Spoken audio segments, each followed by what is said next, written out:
Please bear in mind that this video will be placed on the Turn It On YouTube channel and it will be publicly available. So if you do decide to switch on your camera, you will be recorded and that will be shared with other people. Also, if you do decide to switch on your mic and speak with me, which you're welcome to do so, please remember that will also be recorded. If you don't wish to be recorded in that way, then you can pop questions into the conversation bar and I will pick them up from there from time to time. We today are going to continue our journey through the MIEE application process, and we're also going to look at apps that are useful for organisation primarily. Some of them are really obvious in Office 365 and others are less so, but we're going to have go at dipping our toe into using those this afternoon. I would say very much it's a quick look at each one and how to get started, and then we do run separate training sessions on each of the apps that we're going to look at today, where we spend approximately a whole hour just on each individual app, so it will be just a flavour of what they can do for you in today's session. The MIEE program is open again this year, and one of the things that we said on the original session was that you will be able to apply and you'll be able to come on that journey with us. And what we hope to do through getting you involved in that program is to make sure that you get an opportunity to come along, experience new things in Office 365 and build a community with other people that are like-minded, that are trying to bring about educational transformation in their school, share ideas and help each other be successful in having the biggest positive impact as possible back in your school, your college, your academy, and move everything forward. You might be the powerhouse in the dynamic person there that's just going to throw all these sparky ideas in, and what we want to do is be the facilitator of that with you and help you to move forwards. So the application process itself is really straightforward. It's going to be a nomination process where you self-nominate. You'll have to put in your own application. That application window opens up in May 2021 and it closes in July 2021. I'll show you a brief timeline in a moment or two. The very first thing you need to do, if you haven't already, and that's join the Microsoft Education Center and make your own profile account. Once you've done that, you'll need to complete a couple of courses for 1,000 points. And on the next course, I am going to undertake some training which I will award you those 1,000 points anyway. So if you are somebody that's struggled to find the time, by just coming along to the next session, I will gift you a code, as we're a global training partner with Microsoft, and that code can be redeemed in the Microsoft Education Center and you can then become a certified MIE. Once you've done that, step 3 would be, after all of the evidence that you're going to gather from joining these sessions and what you're going to be up to in your own school, you pop in your application. That's going to be either a 2-minute video or it might be a sway. I would say hold on until the end because you're going to be accumulating more and more in the way of ideas and getting a better understanding of the questions, and we'll look today at the first of the questions and how the syllabus is broken down for those questions.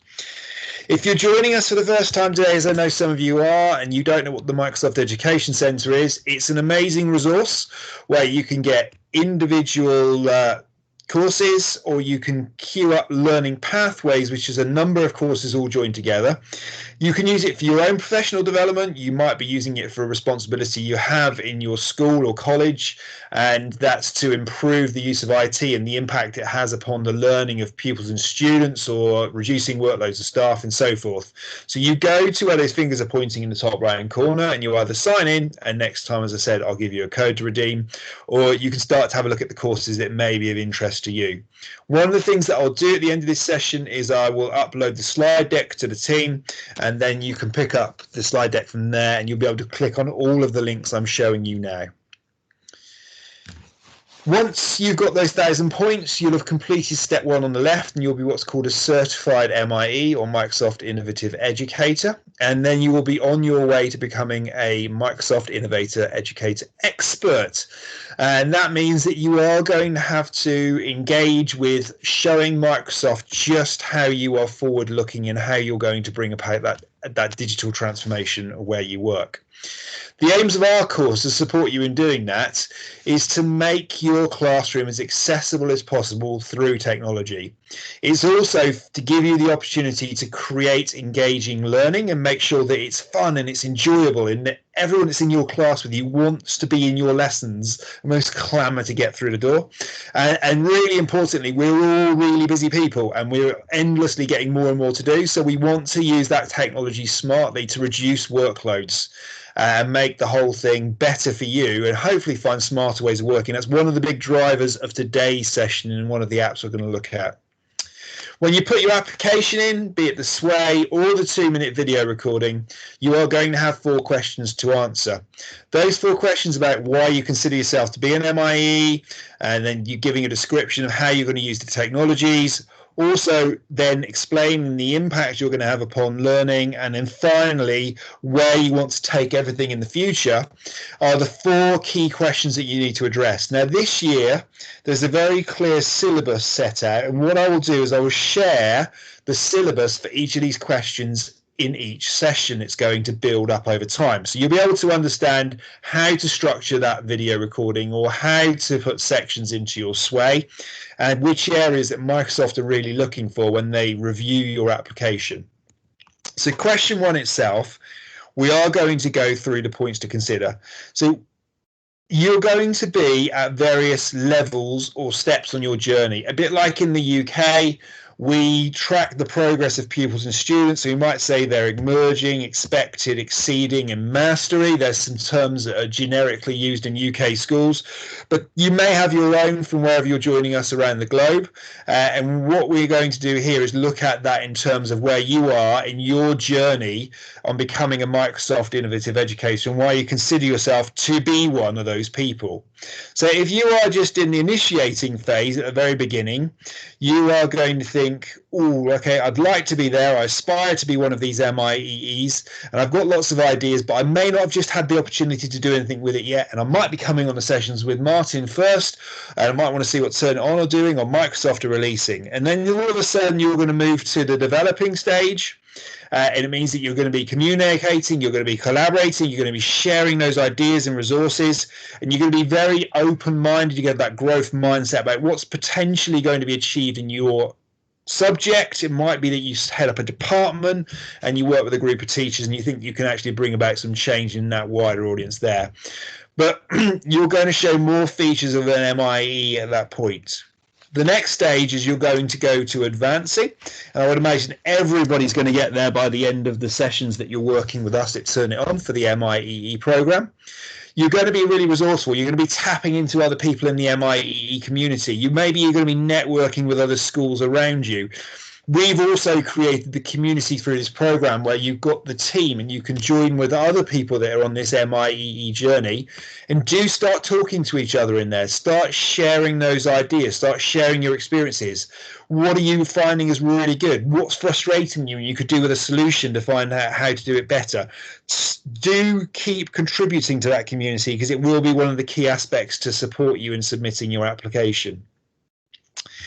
Then the final stage, and this really depends on your school if you get an opportunity to do so, you may be leading and driving the educational transformation in your school. It might be that you've got a responsibility, it's your personal development focus, and you have to show the leadership team in your school that you are going to be spearheading this strategy. And others of you may not be able to get that opportunity yet, but might be striving to achieve that in the future. So you'll be at the advancing level, but you may be able to show that you're leading in other ways, leading in small pockets of the school if it's not globally across a school. The question 1 explanation accounts for 10% of the weighting of your application. So it is a smaller bit, and it's normally achieved by a very quick personal introduction in the video, or it can be, I would say, a paragraph, and it's usually no more than the paragraph in your Sway application. But you need to set the scene. You need to describe why you're in this MIEE mindset and why you consider yourself to be working in that way. So what we'll do next session, we'll have a look at question 2. We'll work our way through all the questions and we'll look at the syllabus and the weighting on the marking attached to all of those. I know that some people that weren't able to make the last session have still contacted me in between saying, well, what's the timeline for all this, Martin? Well, here you go. Here's the visual timeline for what you can expect. We've started working with you in January. That's when we had our launch, and we're going to be working with you all the way through to June. As I've already told you, applications open on May the 1st for this round of MIEE, and it closes on July the 15th for self-nomination. The E2 event is something that's crept up exceptionally quickly. It actually starts tomorrow, and if you search online for E2 2020-2021, you can apply to join virtually, and there'll be 2 or 3 days of events with guest speakers and other MIEs sharing what they've learned and how they've evolved. So if you can spare a bit of time, or even just watch the recordings afterwards, you're bound to find something in there that's going to be of worth, and maybe you can weave into your own MIEE application. And then around August time, there will be an independent judging panel that meets, not Microsoft employees, and they will judge the applications, and then they will announce the list of people that have been appointed as MIEs for this year. And you get to keep that qualification for 2 years before you either decide to reapply again, or you decide to then move on to something of being an MIEE trainer or an MIEE fellow. So there's lots of different ways of doing that. And remember, Turn It On are with you that whole journey. So we're with you that whole time, and you've also got the community to talk with, and we'll have things like showcase school days, and we'll look at some dates towards the end of this training session of when you can come to future sessions. And I appreciate you may not be able to attend every one, so remember there's always these recordings as well. Back to the apps that we're going to look at today. So we are going to delve into 3 main apps. That's going to be Planner, and that's very much task focused and organization.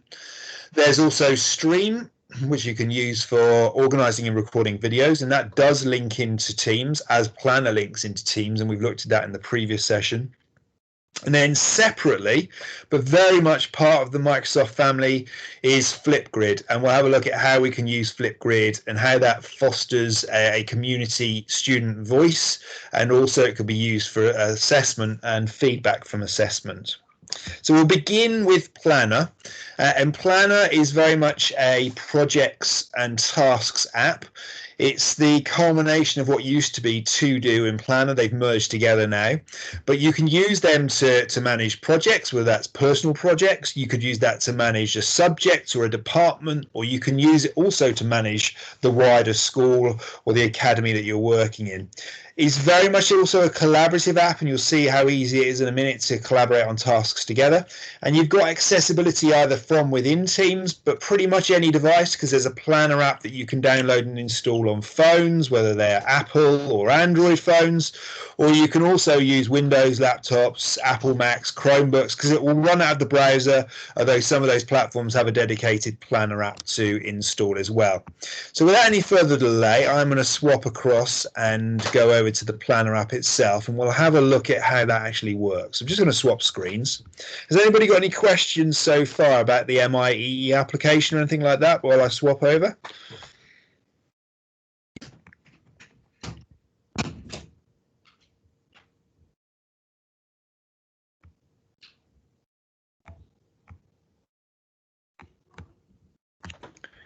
Nope. Okay, well, here we are. We'll carry on through, but if you do have anything that comes to mind, do feel free to pop it into the conversation. I'll answer those as they come up. You might have more questions when it comes to looking at these apps. As I said, these will be very much a getting started view of them. If you want to join any of our full training sessions on each one, then you're welcome to come along to those, and you can find those on the Turn It On events page, which is www.turniton.co.uk/events, and that's where you can book onto all the other events that we've got going on with Turn It On and with Microsoft. This is called the Office 365 landing page, and quite frequently when you get a new Office 365 tenancy set up, people that come to their accounts the first time will come here. You've got your apps stacked up there vertically, and you can scroll up and down, or you can go to the app launcher in the corner. And the first app we're going to have a look at today is Planner. I've pinned Planner in here. If I right click, I can pin it, or I can unpin it because it's in my launcher. If you want to find it, it's not pinned in. If you go to all apps, scroll down and find it alphabetically, and then you'll be able to get to Planner, and you can pin that into your app launcher if you wish. When you get back to those apps, they're back there. Planner itself, you can access in two ways. I did say that Planner integrates with Teams. If I clicked on the Planner app, I would come into Planner here, and it's reminding me that I haven't downloaded the app and put it onto my mobile phone yet. But what I've got here is an environment which I can work in Planner. I can plan tasks either independently or I can work with groups. Additionally, if we popped over to Teams, and I might go into my staff team here, I can have Planner in my team. So I've got there a curriculum planner going on, and what I would like from my staff in my school here is to work with them on curriculum projects. So what I've got in there are different subjects, English, maths and science, and we've got clearly a review of the curriculum coming up for the next academic year because we're planning forwards, and then I've got some people that are involved in collaborating on that with me. To get that into Teams, you need to press the plus button, and then in here, search for the app, and it will come up as tasks and planner. You click that, and then you'll be asked to name your planning project, and then it will pin at the top of the team. So any important planning tasks you've got in there. And you can work together and you can tick them off, and people don't have to go anywhere else. It's in Teams as that single digital hub that we discussed before.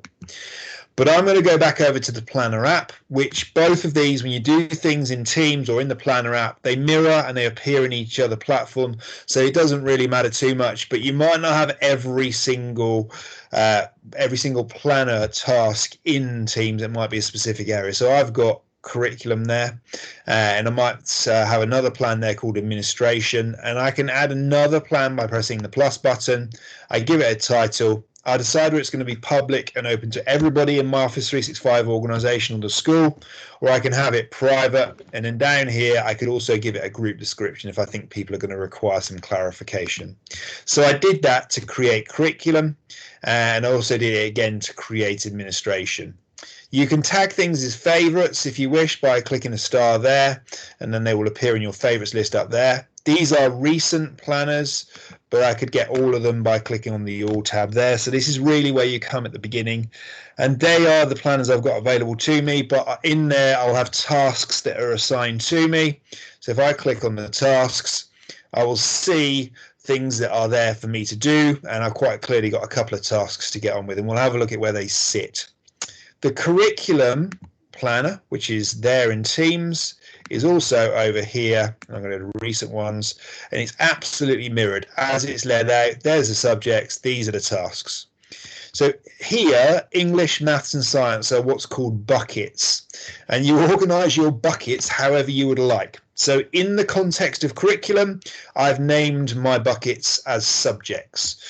The only limit how you organize your buckets is your imagination. So if I went to administration, here my buckets are to do and on hold, and then I've got the option to add another bucket there. If I click it, I can name it. If I come out of it, it's there sat ready for me waiting. So for my personal organization, this is my personal administration, I've just got two buckets. There's things I'm either doing now or stuff that's on hold, and I might add them in tasks in here because I know I'm going to come to them in the future. So I can see here I've set up a department meeting, and I've got some tasks within that I'm going to be undertaking.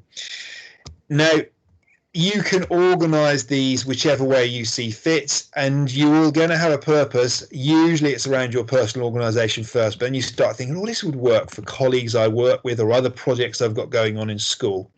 So let's add another planner in there, and you can see how this builds. If I go to new plan, and I'm going to call this school development plan, it's going to be our planning for improving standards in school. It's going to be a private group, and I'm going to add some members in so only those members can see it. Options, so this is going to be whole school improvement.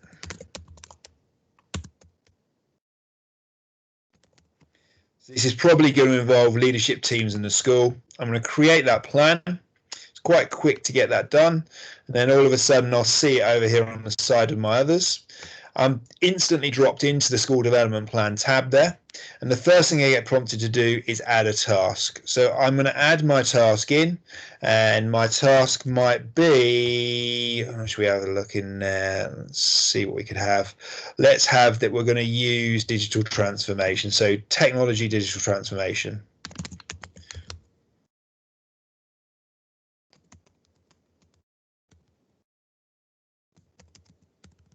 really can't type this afternoon. Transformation. We can set end dates from here, so I'm going to say that really this is going to be a bit of a longer term project, and by the time we break up for the Easter weekend on the 31st of March, that's going to be something I want to achieve. Now here I can assign it to different people. At the moment it's not assigned to anyone, so I'm going to assign it myself.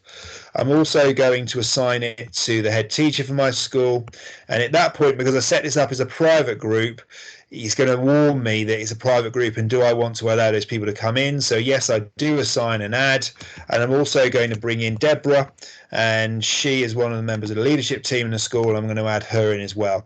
So I can now see that I've got these people in here. If I want to remove them, I just press the cross on the side, and that's fine. That's a quick way of doing it. I could add other buckets in here. So this might be that we will call this technology, because this is our review of technology in school. We might have another bucket in here called operations, if we're going to look at operations. We could have another bucket called processes. So you can have as many buckets as you wish, and it keeps scrolling across, and you scroll backwards and forwards between them. When you want to add another task, you can go back in and you could edit this at any point if you wish. So you can click on the task there, and then you can get your other tasks to add in. But you've got different views that you can get to. So you can start to see charts. Maybe it would be better if I went to, let's say, administration, my personal administration. Here, if I go to my border, I've got my buckets. So my personal administration, I can see that I've got some marking to do for biology because I'm a science teacher, and I've also got a department meeting to lead next week. So if I want to expand on those, I just click the dots, and I can do things such as add labels, and in here I can add a label in. So I've tagged that as red. What I can do is I can have any colored tag I want, and any colored tag can be renamed. So instead of it saying red, I could rename that important or urgent and have it tagging up that way, or I could just tag it as red because I want red in my brain as a color flags to me as urgent. At the moment, I've put it in the bucket that's on hold, but I could move it to to do. I can also drag them over to do that. I can mark this task as not started, in progress, or completed. The priority is going to be quite important because I'm going to be speaking to a group of teachers in the school. It's not quite urgent because it's not like it has to be done the next day, but I do need to get myself organised. So I'll start prompting myself on Monday the 15th, and it's due in because that's when I'm going to hold the department meeting on the 17th. And for me, it's a little note of why I've got that task there. And underneath here, I've got subtasks or checklists. You can have any of these elements to show up on the card at the front. So it might be that, look, I'm going to need the note to remind me. So I'm going to tick that to come up on the front, or I might want the list to show up on the front for my tasks I'm going to do. Now, I think the tasks are going to be a better reminder for me. So I've given myself teacher assessment of work and local school moderation. It might be that we're going to look at exam boards we're going to be using next year. So I can just keep adding these subtasks in. If I know that there's a document I need to attach, I can click the attachment button, and I can either go to a file, I could link out to a web resource, or I can go to a SharePoint, which is like a file section in Teams, or a SharePoint in itself, and I can link into a resource from there. And I can give comments as well. And when that's all sorted, I'm just going to press across, and then everything is saved in there for me. And the minute I need to go back in, I can click and edit it again. If I think, do you know what, that's no longer an on hold and I want to move it into my to-do tasks, as well as organising it there, I can drag them around there, and I'm going to tick them off one by one. The chart view, which I was going to earlier, will show me how many I've got is not started, how many of the tasks I've got is in progress. It gives me that in a graphical format as well. It can show me my priority, how many tasks I've got each priority range. And then down here, when I start to bring in other people, I can start to get a feel for how overloaded people might be. So in this instance, it's just me. But if I went to curriculum, I might say, look, down here, I've given one task to my demo teacher and I've given one task to the head teacher. If I start to get the head teacher with 4 tasks out to the side, I know she's going to be a bit overloaded with tasks to do. So I might need to redistribute the tasks between other members of staff I've got that are working in that curriculum group. The schedule over here is a is a visual calendar version. And if I had something in here, let's pop back to my personal administration. You see there is the department meeting appearing in my calendar, so I can see what's coming up over the coming month or week. And as you start to use Planner more and more, this will fill up and flesh itself out. You can move between your months, or you can drop down and jump between months. You can filter this on members. Now, because this is my personal planning, it's only me, but if it was the school development, we would be able to filter between Patty and Deborah. You can also filter between whether things are late, due in today, tomorrow, and so forth. So that will change your view. Or you can also group things by buckets, such as who it's assigned to, or the progress it's being made, or the labels that are attached to a task as well. And to go back to the board, we just click on the board there. So the Planner app can be used in so many different ways. It could be used whole school, and that's in our staff team, and we're looking at how different subjects are planning their curriculums, and there's entire transparency across the school about what's going on in different subjects. It also helps with that open communication between other members of the school, because we might not always get a chance to speak with each other, and particularly at the moment with COVID, we're often in isolated bubbles, and it's just another way to get that communication going. Or it could be over here that I'm just using it for personal organization, and I've only got a couple of buckets, but you know what, it's going to help me stay organized, and I haven't got to have post-it notes and bits of paper anymore. Everything's in one place and I can keep track of it. Or it may be that we've got a leadership team working together there, and we've got our new task, and we're going to work our way through those different areas, and we're reviewing technology, operations, and internal processes and so forth. So there's lots and lots of scope for how you want to use the Planner tool, and it links very, very nicely into Teams that we looked at last week. So it's a prime example of something that's free. There's lots of other platforms out there that mimic this, but if you adopted this one, you haven't got to pay any more for it, even if you're on the free version of Office 365, and you haven't got any additional costs that are going to creep in year 2 or anything. Any questions at all about Planner before I move over to Stream? See somebody just type in a question there.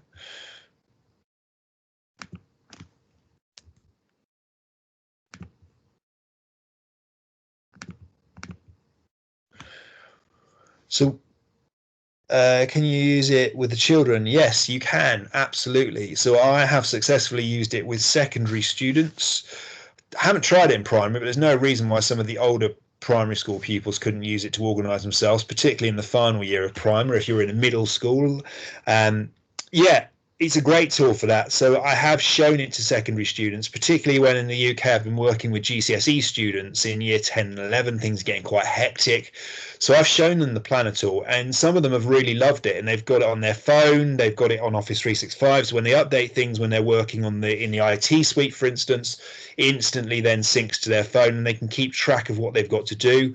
And because it's also in Teams, if you add it into a class team, then you can use it for tracking work in a class. So you might use it to show project deadlines or coursework or anything you like. Yeah, it's pretty much universal, and the only limitation is to your imagination of how it could apply to your individual situation. Just going to jump back quickly to the presentation. So the next thing we're going to look at, and I know we alluded to this when we had a look at Teams last time, is Stream. So Stream is the video platform app that's built into Office 365. You can use it to store recordings that you're making in Office 365. Now, they could be in PowerPoint, because that's got a recorder built into the latest version of PowerPoint. It might be that you're recording videos in Teams and you're moving them from your personal OneDrive maybe into Stream. There's lots of scope for it. Or you could be recording in something entirely separate, not related to Office 365 whatsoever, but you can still upload your videos into this library. You can organize into channels, and you'll see how that works in a minute, but you've got complete control. So you can keep things private to you, or you can open up to share with other people in your organization. But the beauty of, once you've got it in Stream, you can then get Stream links in all the other Office 365 apps. So it's really easy to embed media content and video content in other things, particularly Teams, but also all of the Office suite as well. And I'm seeing a lot of uptake for schools starting to build CPD libraries of lesson observations, or what high quality learning looks like, or someone delivering a concept in the classroom so other teachers can view it. There's, again, the only limited to how you're going to use these videos is what you want to achieve in school. But as an MIE, you can certainly show this to everyone else in school and they can get a feel for what can be achieved. So I'm going to move over and quickly show you Stream, and we'll have a look at how I'm proposing to use it in this example version here.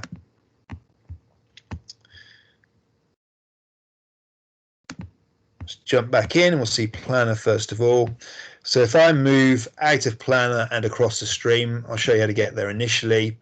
Hit the app launcher. Stream is there for me because I've pinned it. If not, remember it's going to be in all apps, or if you're on the landing view, you can get to Stream down there at the bottom. When it opens up, you're going to end up coming to a view that looks a bit like this. It'll be quite sparse initially because there's nothing going on in here.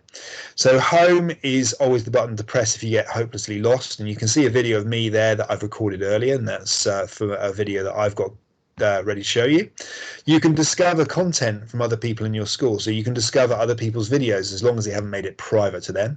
You can discover other channels in the school. So I often see, particularly in secondary schools in the UK, a lot of people starting to organise channels for subjects, or channels for pastoral interventions, or it could be channels for initiatives in school as well.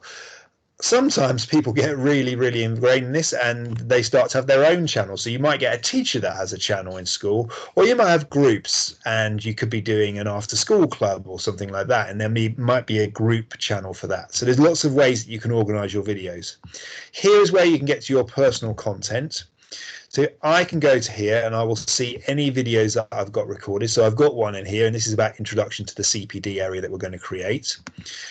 The other things that you've got in here are groups. I as yet haven't created any additional groups, but there are groups by default which are linked to all my different teams, and I've got access to those groups because I've been enrolled in those teams, so they are my groups. So I could add a video to a group. So I could say, look, for instance, if I want my governors to see a video, I could click on there and I could add a video to the governors group. So you've got some groups that will have been created because you are using Teams itself. In here, you'll see meetings that you've got coming up that are scheduled through there. Now, they can be linked with Teams meetings, but very often people just stick to adding meetings in Teams rather than using the app for that. You can have a watch list if you want to watch out for video content coming from certain people. You can have channels that you follow, a bit like YouTube or other platforms, and when you start to delete things, they will sit in a recycle bin for 30 days. I'm going to show you mostly how to sort of adding channels. So here is my CPD channel that I've created, and I've put a little note on there. It's for staff professional development. So there might be a need to make another channel. So my channel name here is going to be teaching and learning. Let's call it that.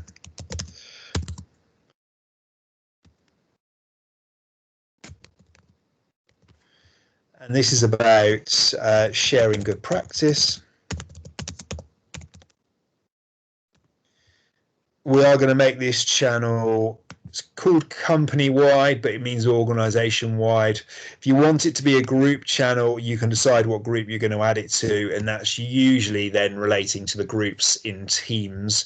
I'm going to make mine company wide in this instance. Here you can add in a nice little image or a logo, or you're simply going to press create. Then in here, it's got that funny symbol because there isn't a logo, unlike my CPD channel. I can go, if I want to, at any point into my channel and re-edit it. I could delete it there. I can also share it via share links. If I go back to edit, I can get back into the edit window I had before. You can press save if you've made any changes to it. Once you've got your videos and you've recorded them, so I've got the video that I've made over here, I can have complete control of that over the owner of the video. Here is where you can add things to watch lists. Also, here is where you can add to a group or a channel. So if I click that, at the moment I can search for people, but I could add it to a channel. So I could add it to the CPD channel, or I could add it to my teaching and learning channel. I can start to search for those in there. If I come out of that, if I want to edit anything or update the video settings, if I click the little pen on the side, I will get into the view.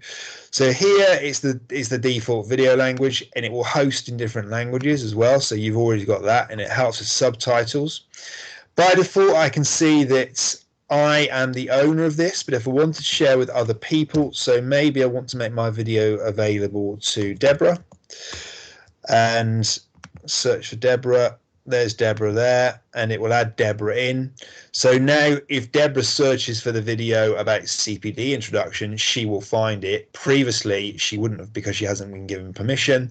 And if I want to make her the owner so she can edit this video and do other things with it, I can tick her in, or I can untick her. And then on the side here, you can allow people to download the file. You can have the captions, which also generate based on language, and you've got your share link there. So you've got lots of different options in there to manage what's going on. The people button also allows you to manage content in your groups, and it also allows you to manage adding that video to a channel. So you can create a channel from there, or you can link to an existing channel.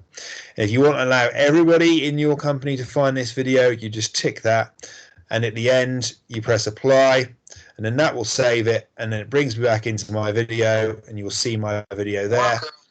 And you've got over here, it will have the transcript of what I've said, and it's worked out in English, because English is that video, what the transcript is from the whole video, so I can see the transcript, and I could download the transcript, or I can edit the transcript, and then that could go back into my channel over here, and it could form the introduction to my CPD channel. So you can start to curate your own or the school's library of videos to build up as a resource for the school to tap into in the future.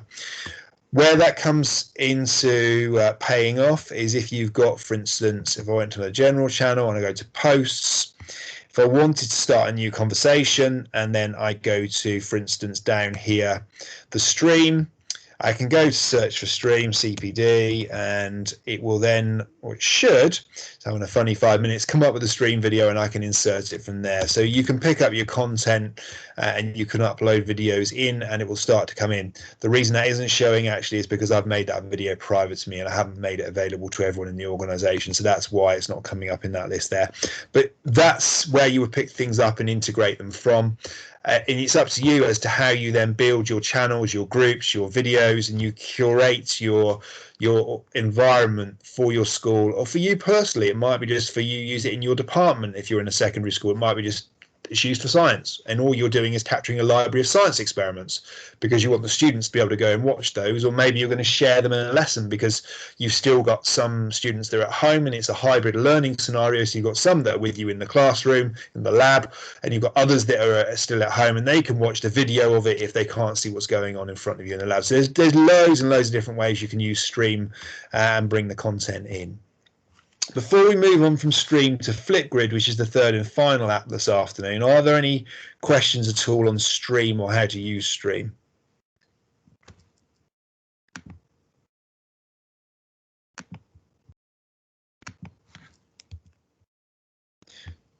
Nothing at this point? Okay. I will move back over and we'll have a quick look at how Flipgrid works. So Flipgrid is part of the Microsoft family, and you can access it from Office 365, but it is also a product in its own right that Microsoft acquired, and it isn't strictly speaking one of the Office 365 suites, but it's very much linked to the Office 365 suite, and you can integrate it. It's a really handy application to get into, particularly for gathering feedback from people. Now, it could be feedback from anyone, but you'll see how that builds this afternoon and how it could be possibly used. As I said, with all of these, we do run full training sessions on these. So this afternoon, you're getting very much a summary overview rather than how to use the entire thing. So step one is to go to Flipgrid, and I'll show you where to find that in a bit. When you get in there, you are going to create a Flipgrid, and it could be for your class, it could be for your subject, it could be for a learning community like a club, it could be for the staff community, or it might be something that's open for the whole school because maybe you're trying to capture feedback about something. Maybe it's a change that you're going to make so it's going to affect everybody in the school. So there's lots of different audiences for your Flipgrids, but you're going to create a grid first of all. Then once you've got that going, you're going to add a topic to your grid, and topics really are meant to stimulate discussion or debate. They may be a place for asking questions or sharing ideas or exploring a concept. It could be something that challenges people, and actually then they're sharing their experiences of those challenges.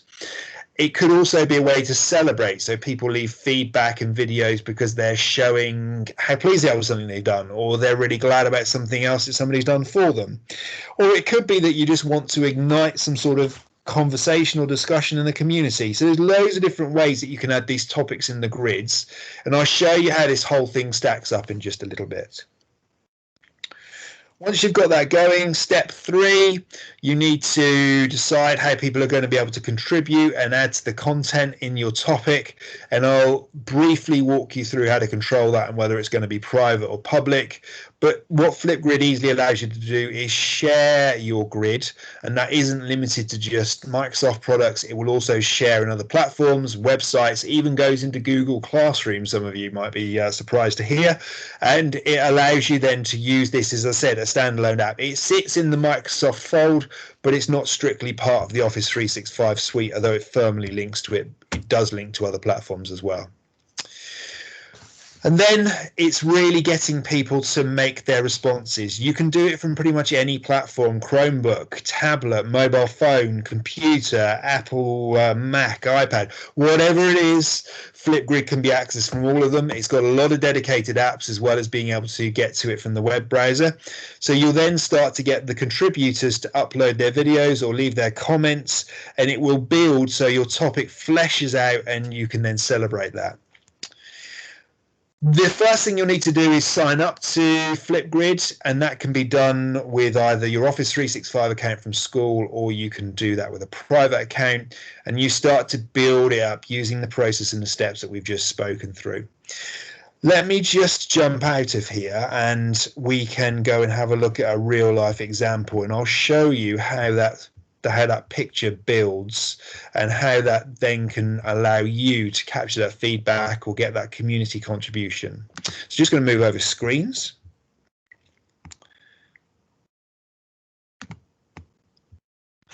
So Flipgrid itself is available from flipgrid.com. When you first arrive over here in the very first time, you're either going to click the sign up button, and if you click the sign up button, you're going to get to a page that's going to look a bit like this. So you can sign up with a Google account even, or you can sign up with a Microsoft account. There is integration coming in the future with other social media platforms as well.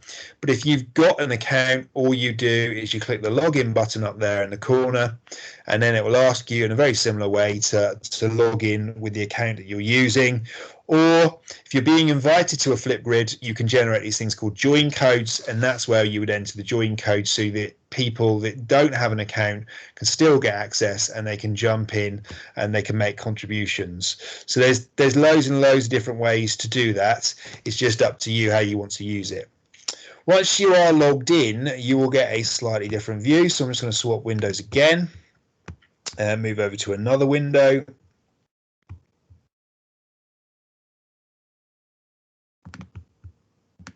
Just coming through now.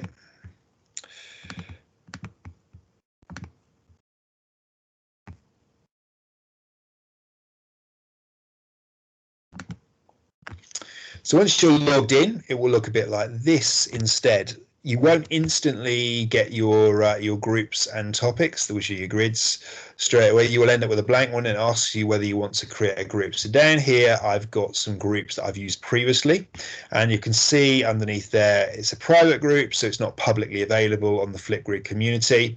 And I've got 2 topics within there. So we were looking at Office 365 expeditions, and in the Office 365 expeditions, this is what a finished product looks like.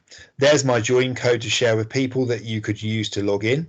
You can add people that are called co-pilots, so you can have joint staff. If there's more than one of you working in a Flipgrid environment, it allows you to jump in there and do something together. You don't have to be responsible for doing all of this on your own. You can badge things up, so I've given that a nice little picture there. And then down here, you've got topics. So topics sit within the groups, and they allow you to then start to add subdividers, almost is the best way to think of it, to your groups. So if you think of the Flipgrid as the whole thing, it's almost like a book. The groups would be the chapters in the book, and then the topics would be the pages in that chapter. Is probably the best analogy that I can give you. And then once you're in there, I've got a topic here on Space Safari. and I've given a description of what I want people to do in Space Safari. And here are people that have left video contributions. So this is your students or your staff. They would leave short videos, and then those can be visible to other people in the group, or they can be private to you. There's different ways to do that. So I think the best thing to do is to go all the way back to the beginning, and I'll show you how you create a new group. So here we go. At the top, create group. You give your group a name. So I might call this one test. And then you can have a code. So it's picked up my surname. So I might call this long test. And then that will be also the URL that someone could enter to get to our page, our Flipgrid. So you've got these share codes, but you've also got the ability to browse straight to it. Then down here, we've got different ways of adding our students in if we're going to use it. We could make it public, but remember, for safeguarding reasons, you're going to want to keep your students safe. So it's best if you're using this in a school to keep it private. You could add people in from who are enrolled in the Google Classroom. You can have usernames or you can add emails. So it might be that I know I've got a list of emails, and what I'm going to do is I'm going to add those emails in there one by one, and then they will gradually build. You can do that on bulk because it would be very tedious if you had to add them singly by getting a CSV export. It's like a spreadsheet, and you can bring them in that way. And then down here, you can say whether you want people to be able to follow or not, and whether your group is going to be active or whether you want to make it hidden. So do you know what? I think, first of all, I am going to make it hidden because I'm just going to want to build this in private as a teacher. This is where you would drag and drop images in, and then that's how I've got that personalized look. Or you can pick something out of the library there. So it might be that I'm going to use that there. That looks like it will do. And I'm going to create my group. I've got someone in there. No, okay. So it's going to want a student. Let's take a student. Let's add Daryl in there. Should I allow me to add Daryl? No. Okay. Let's have ACM.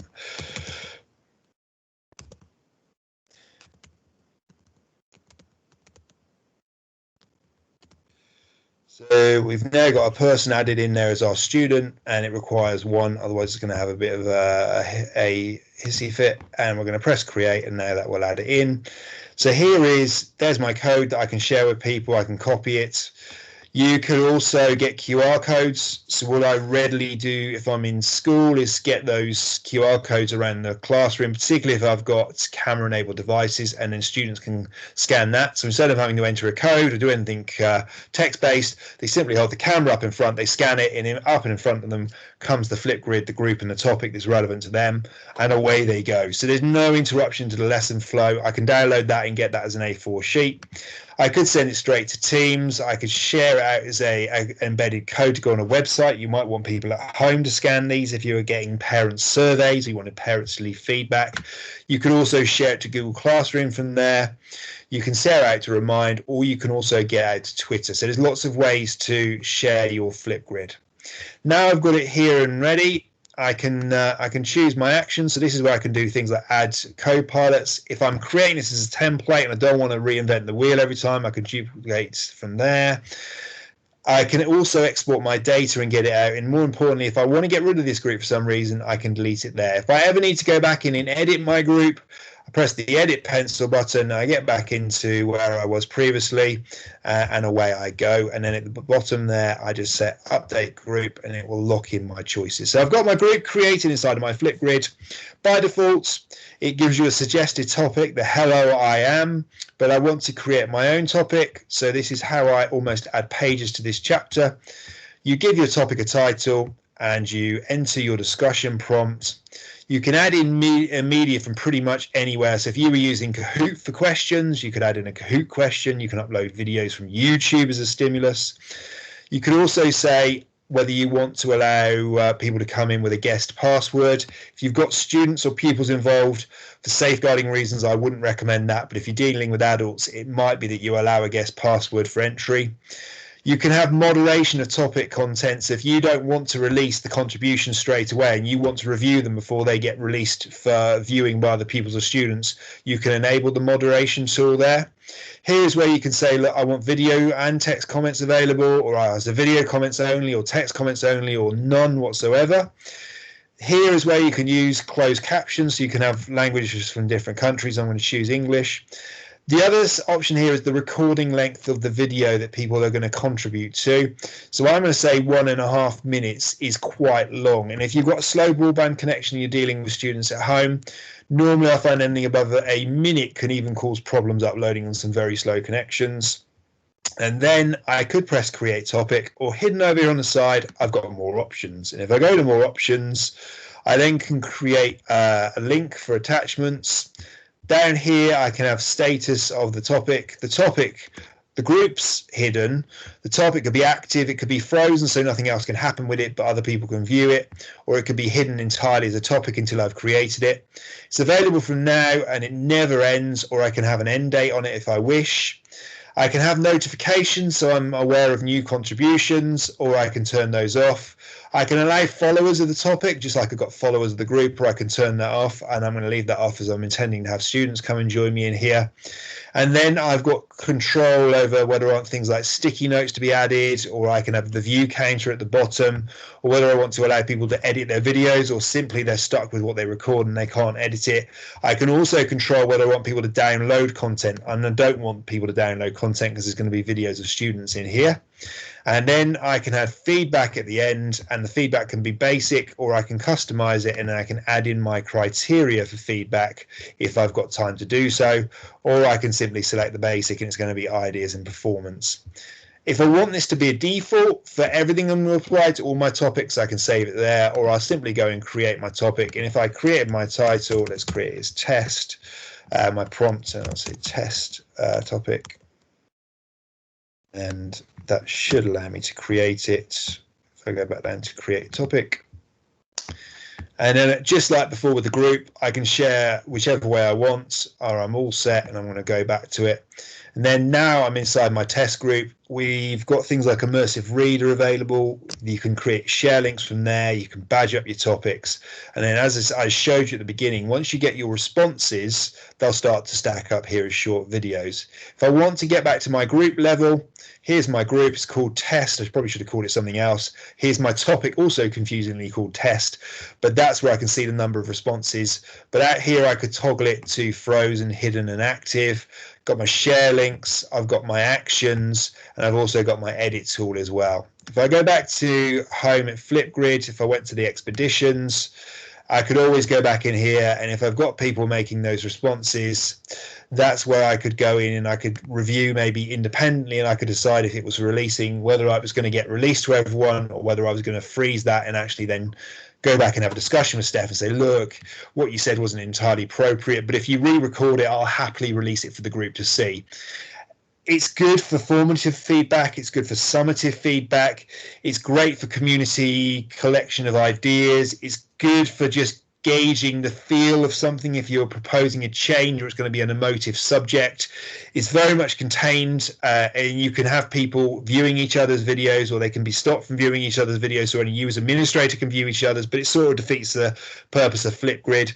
And you've got that control over whether people can take copies of this. If you've got, as I said, anything in there with students and pupils for safeguarding, I urge you to disable the download option, because what you don't want are videos of those students that you're working with being taken and uploaded to other social media platforms. And then you'll have all of your groups stacking up here, and as you create more and more groups, it will just feed through. So Flipgrid, you can find it in the Office 365 app launcher. If I just swap over to the other view again, but it's something you will need to probably select from the all apps list, or you go to flipgrid.com and you can pick it up from there. And if I just quickly jump back over to the other app, in here in my app launcher, I've added in Flipgrid there because I use Flipgrid quite a lot. But if not, you'll have to go find it in all apps and pin it into your app launcher so you've got it there available for you. So there's lots of different ways that you can do that to get to it, or you can just have it as your tab there. And as I said, it's universally available from any device. So there's 3 apps there that you can potentially use as a game changer in your school, depending on where you are in your journey of transformation, or it could be just that you use it. Planner, personal planning, joint planning, collaborative planning. Stream for organizing videos, starting to curate libraries of videos, having them in channels, and Flipgrid for starting to gauge feedback and having another platform to get students involved. Students love Flipgrid. I haven't come across any age that hate it. They just go with it. That you'll get loads of contributions, loads of responses. It will take off. I don't use it all the time. I do drip it in every so often, but it's something that's really favored regardless of age group of pupils or students. I'm going to swap screens back and we will round off today's session. Just going to duck back over to the presentation.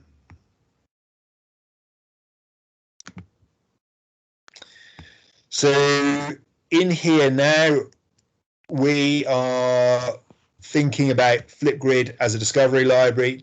You can, some of the options along the top that we look at in other places when we do full sessions is you can go and view other people's libraries in other schools. You can buddy up with people that are like-minded teachers using Flipgrids in other communities around the world. So it is global. It's not geo-locked to a particular country. You can also set up your class to work with other learning communities in classes in other countries as well. So there's a lot of scope to get together and work with other people in that sense too. So it is truly a collaborative product, and it's something I urge you to go and have a go at and show it to some of the other teachers in your school, because they are bound to love it. They will. It's just something that sparks enthusiasm for some people. Once I've uploaded the training slides for today, you'll be able to get to those links there. The logging in or Flipgrid courses in the MEC. So rounding off that for today, we will have a quick look at what's coming. We've arrived at session 2, and session 2 is hybrid learning for classroom apps, Flipgrid, Planner and Stream. The next session that we will have has got one of our guest speakers, and our first guest speaker, which is Lanny Watkins. He's a previous MIEE. He's also massively active in the education community and the Microsoft education community. He will have a look at how he's used Flipgrid, but also speak broadly about his experience of becoming an MIEE and how it's changed his path in school. And then we will have other events taking place. The Showcase Schools Day, I told everybody last time in last week, but I'll remind you, it's moved to Wednesday the 28th of April at the moment. It was going to be on the 26th of May. The actual school itself, we will reveal the details of that soon, and also the flow of the day. We will give you links that we will drop into the team for you to be able to sign up and then go to the events that are going to be put on throughout that day. It's going to be run in conjunction with another Microsoft partner, but also Turn It On will be there as well. So you'll find, for instance, myself around on that day in a virtual digital manner. So it's not going to be a physical event this year, which is also going to be really good because I know that many of you are around the world that have attended today's session, so you can join in. As I said, more details for that coming soon. Reminder that you would really help yourself by following on social media. So there's a couple of really influential people that I'd recommend following from Microsoft on social media. Jen King, heavily involved in the UK Microsoft education team. That's her Twitter handle there. Also Mike Tholson, he's over in America. He's constantly on Twitter, LinkedIn and so forth, giving loads of new ideas about how to use apps in Office 365 and what new functions are coming and what's on the roadmap. So he's a good person to follow. We also are very active on social media. You can follow us on LinkedIn. We're also on Twitter as well. So you can see there's our handles there at the bottom. If you've got any questions for us, you can email Microsoft directly, or you can email Turn It On for general inquiries at office@turniton.co.uk. Something that we would love to get is your evaluation and feedback. We're now a few sessions in, so if you've got any feedback for us that could help inform the rest of this MIEE program, we would love to hear it. If there's anything you're looking for out there, let us know. Don't forget, we've also got our dedicated YouTube channel, so you can go across and view all the other recorded videos.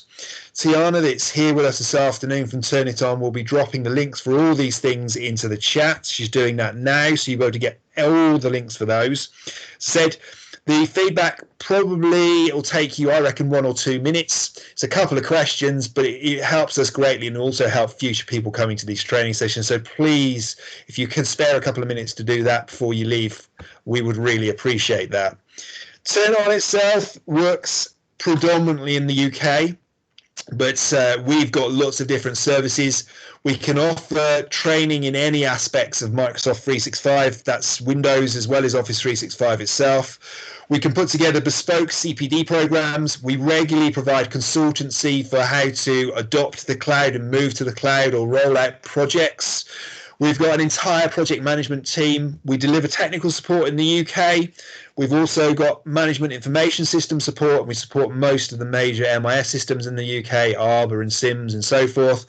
We have a data compliance and protection team, so we run GDPR compliance for schools too. So Turn It On can offer you a range of support. If you're interested in any of that, please email marketing@turniton.co.uk, or you can go to the Turn It On website, which is www.turniton.co.uk, or you can remain on this meeting at the end and I'll happily talk to you if you're interested in working with Turn It On in that way. So all I want to say is a massive thank you for coming along today. It's been really valuable having you all here. You may have final questions and you'd be more than welcome to ask me those, and I'll happily discuss anything with you as people drift away. But the next date, as you saw, is going to be with Lanny Watkins, and he will be giving you an insight on what it's like to be an MIEE a couple of years down the line, and also what it was like to go through the application process. We will then be back with you after that for another one of these sessions where we look at question 2 of the process and also some further apps to help you. So this program, we'd love you to come to as many of the sessions as you can, but we fully appreciate life's busy. You can't always get to everyone, which is why we record them, and you can then join us for the next one. So thank you very much for coming along this afternoon. I really appreciate your time and the dedication for those people that are coming back every single time, and I will see you all again very soon. Thank you.